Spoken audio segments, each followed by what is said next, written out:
If I gave you the choice to either buy 30 Lamborghinis or help save the lives of 10,000 people in 1 year, which would you choose? 3, 2, 1. We decided to do this. Cue the epic highlight reel of the year.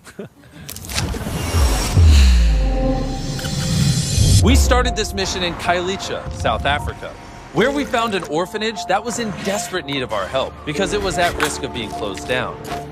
They started back then. I saved more than 5,330 children. Those children would be dead, but we keep on opening the doors, knowing that maybe someone will come to our rescue, like peace, philanthropy. So we spent the next 6 months working tirelessly by rebuilding 12 new homes with an ongoing supply of fresh food, as well as a brand new playground. While the orphanage was being built, we began our next project where we gave away 20,000 pairs of shoes to kids in Africa. Please philanthropy. What you have done here at my school is absolutely amazing.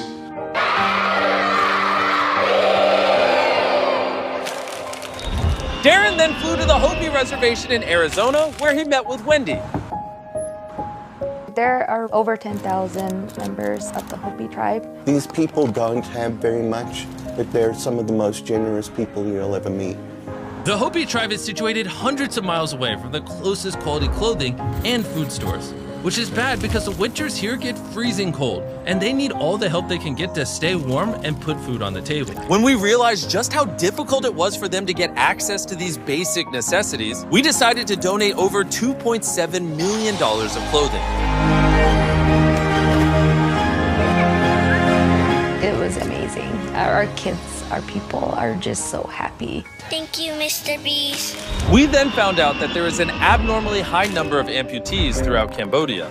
So we partnered with Exceed Worldwide to give away 2,000 prosthetic limbs. What we've experienced is that it's so much more than a limb. We're giving back people their independence, but most important, I realize that we're giving them back their dignity and their self-esteem. I'm sorry, Sandy. I really thank you.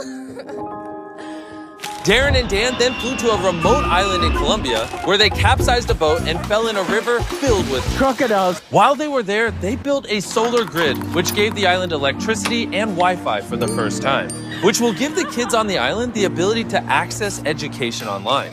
We also built a bakery to empower the women in this community, which from day one was a hit. We then traveled to Kenya, where fresh drinking water is extremely scarce. I am a father of 6 children, and I want to be the best father of all. That's why I work so hard to maintain my bread. My bicycle, it has no gears. One of the pedals is not there. The brakes are not 100% working. Sometimes I think if I could take motorbike engine and put to my bicycle, my life could be easier.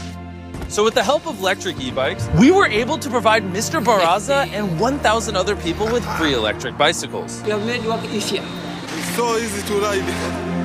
Darren and Dan then traveled to the Cure Children's Hospital in the Philippines, where we were able to provide 160 kids with life-changing surgeries. This little girl has just got her cast off and she's learning to walk for the first time ever with her straight legs. The magnitude of the surgeries that these kids are getting from Cure for free will change their lives. And the fact that Beast Philanthropy can come in here and help Cure provide care to some of these kids is something that's going to affect me and stay with me for the rest of my life. The construction of the orphanage in South Africa was now complete, and it was time to surprise Mama Rosie and the kids.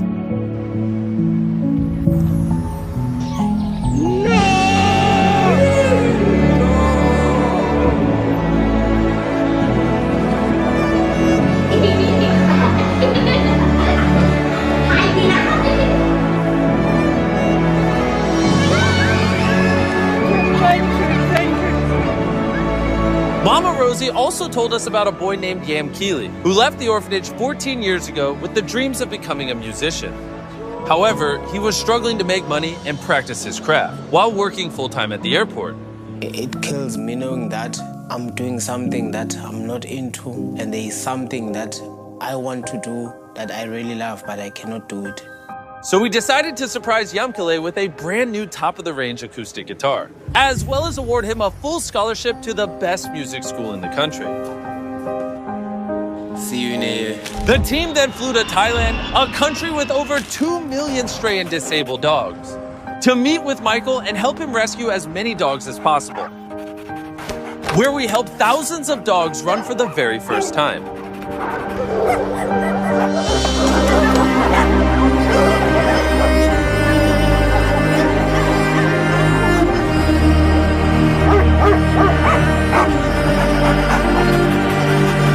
As well as give Michael a brand new rescue van, a state-of-the-art gas machine, and a brand new ambulance.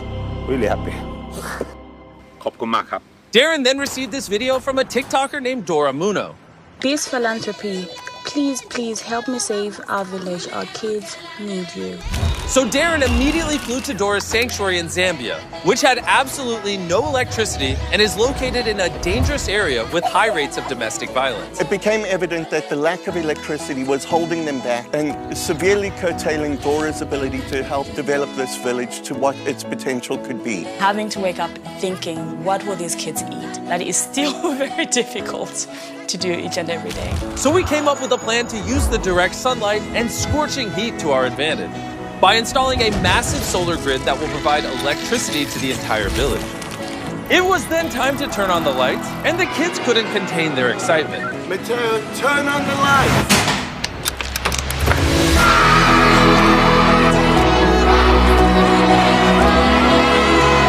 And we have lights! Yeah, man!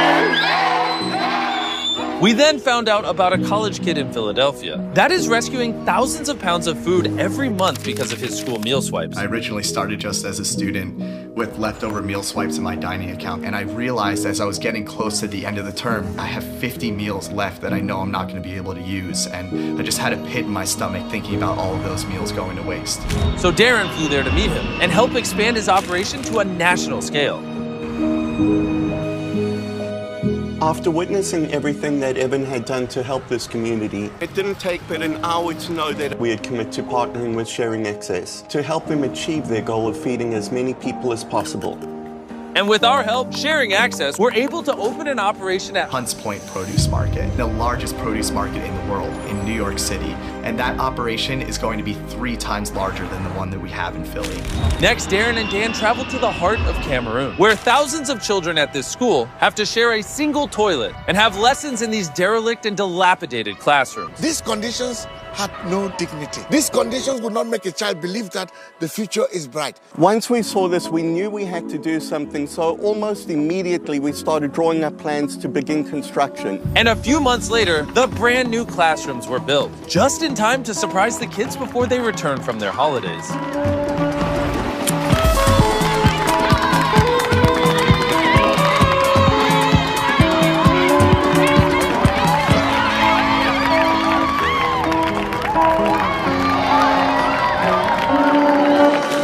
Lastly, we flew to Nepal for a secret project that will be revealed next year. But on that mission, Dan and Darren went to 21,000 feet high to Mount Everest to sign out this video where the altitude made Dan very loopy. Darren and I are at the highest point we've ever been together. It's been one hell of a year. You know, we've been working together just 1 year. And look where we are, on top of the world, literally and figuratively. And I wouldn't share this experience with anybody else, man. Send this to any billionaires you know and tell them to stop buying cars and instead help people.